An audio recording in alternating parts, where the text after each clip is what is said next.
सफल बने, समर्थ बने, पावन बने जीवन।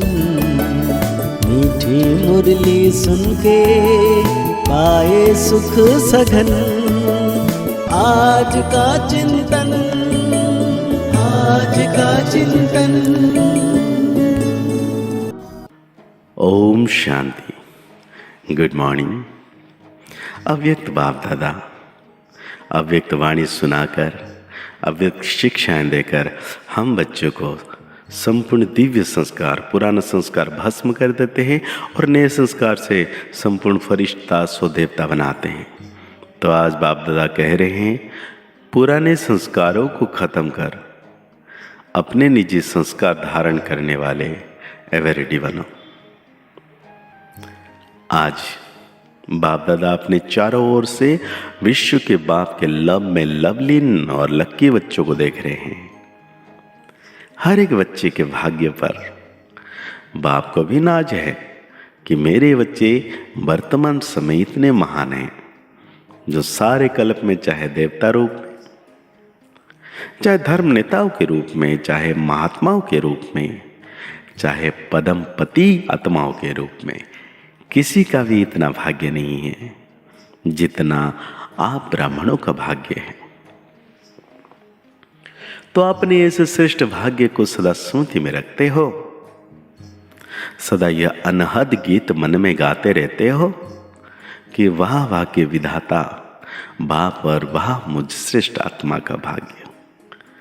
यह भाग्य का गीत सदा ऑटोमेटिक बजता रहता है। बाप बच्चों को देख देख हर्षित होते हैं, बच्चे भी हर्षित होते हैं, लेकिन कभी कभी बीच में अपने भाग्य को इमर्ज करने के बजाय मर्ज कर देते हैं। जब बाप देखते हैं कि बच्चों के अंदर अपने सौभाग्य का नशा निश्चय मर्ज हो जाता है, तो क्या कहेंगे? ड्रामा। लेकिन बाप दादा सभी बच्चों को सदा ही भाग्य के स्मृति स्वरूप देखना चाहते हैं। आप भी सभी चाहते हो ही कि मुझे बाप समान बनना है। लक्ष्य बहुत अच्छा है, जब लक्ष्य श्रेष्ठ है बहुत अच्छा है, फिर कभी इमर्ज रूप कभी मर्ज रूप क्यों? कारण क्या? बाप दादा से इतने अच्छे अच्छे वायदा भी करते हैं, रूरिहान भी करते हैं, फिर भी लक्ष्य और लक्षण में अंतर क्यों? तो बाप दादा ने रिजल्ट में देखा कि कारण क्या है। वैसे तो आप सब जानते हो, नई बात नहीं है, फिर भी बाप दादा रिवाइज कराते हैं। बाप दादा ने देखा 3 बातें हैं। एक है सोचना, संकल्प करना, दूसरा है बोलना, वर्णन करना, और तीसरा है कर्म में, प्रैक्टिकल अनुभव में और चलन में लाना, कर्म में लाना।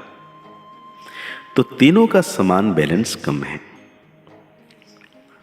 जब बैलेंस होता है तो निश्चय और नशा इमर्ज होता है, और जब बैलेंस कम हो तो निश्चय और नशा मर्ज हो जाता है। रिजल्ट में देखा गया है कि सोचने की गति बहुत अच्छी भी है और फास्ट भी है। बोलने में रफ्तार और नशा वो भी 75% ठीक है। बोलने में मेजॉरिटी होशियार भी हैं, लेकिन प्रैक्टिकल चलन में लाने में टोटल मार्क्स कम हैं। तो 2 बातों में ठीक है, लेकिन तीसरी बात में बहुत कम है। कारण जब संकल्प भी अच्छा है, बोल भी बहुत सुंदर रूप में है, फिर प्रैक्टिकल में कम क्यों होता है?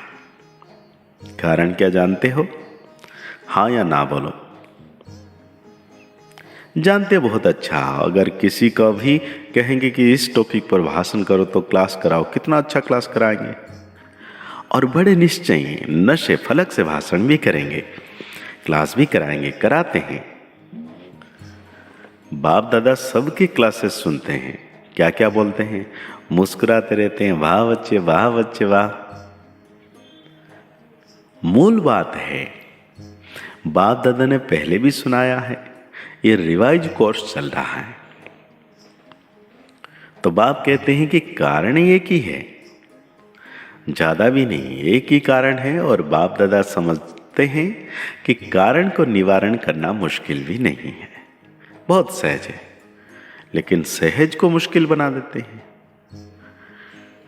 मुश्किल है नहीं, बना देते हैं। क्यों? क्योंकि नशा मर्ज हो जाता है।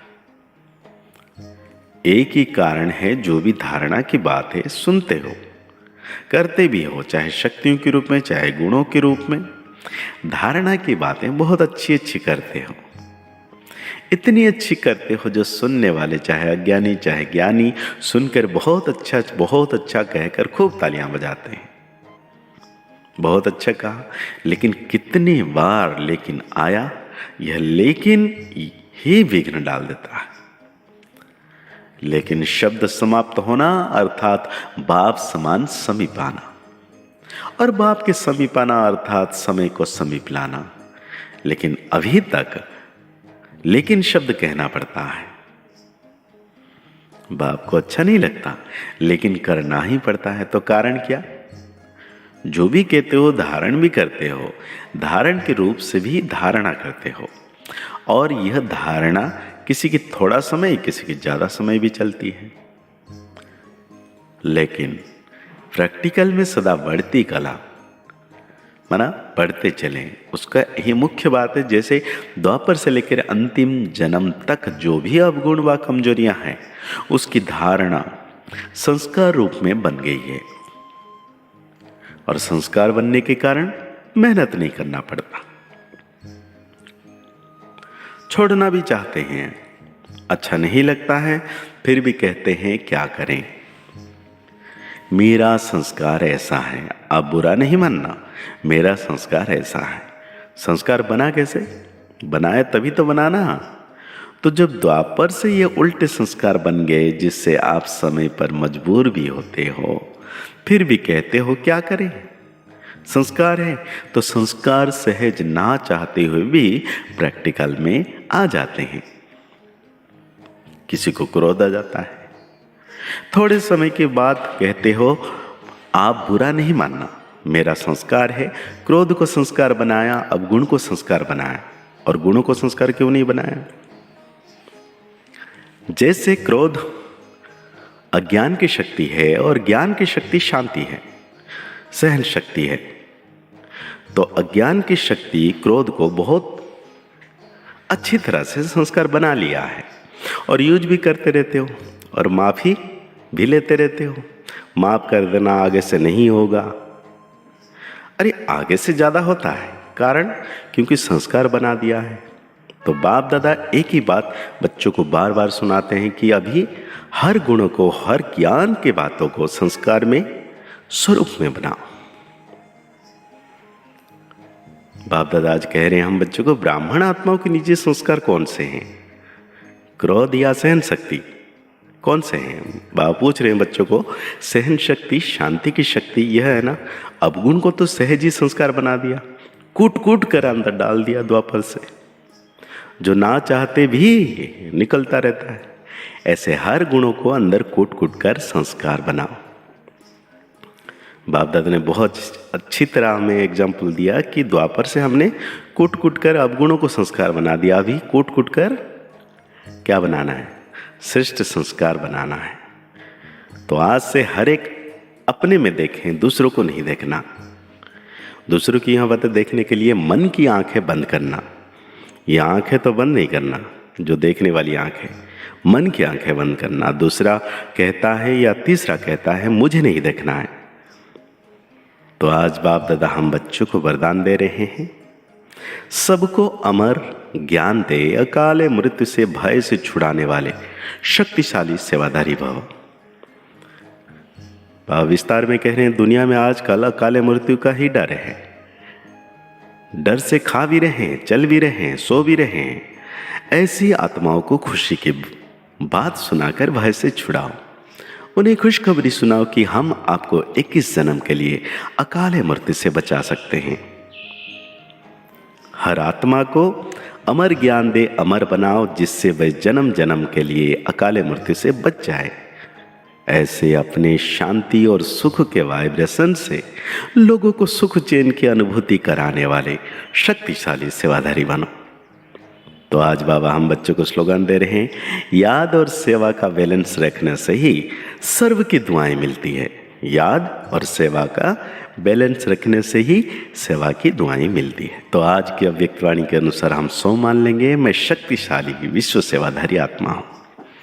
मुरली को और गहरी रीति से चिंतन करते हुए निरंतर बाप दादा की छत्र छाया का अनुभव करना है कि सर्वशक्तिवान बाप दादा परमात्मा परम सितारा मेरे मस्तक के ऊपर है। मुस्कुराते रहिए, आगे बढ़ते रहिए, पुरुषार्थ करते रहिए, खुश रहें, स्वस्थ रहें, मस्त रहें।